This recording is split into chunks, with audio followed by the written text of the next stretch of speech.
olen Elis ja mina olen Mirtel ja me oleme Tõrva gümnaasiumi torekad. ja enda rahukohaks oleme me valinud just Tõrva raadio ja me viibime hetkel stuudios number 1. just nii, aga miks me valisime siis raadio enda rahukohaks?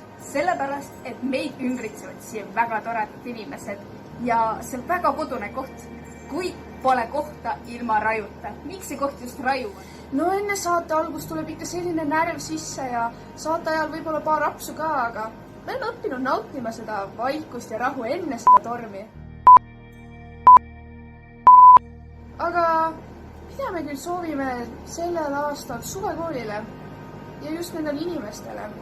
No ma arvan, et päikestäis päevi, rõõmutäis tunnid, lõbutäis minutid ja rahutäis sekundeid. Just nii, head suvekooli!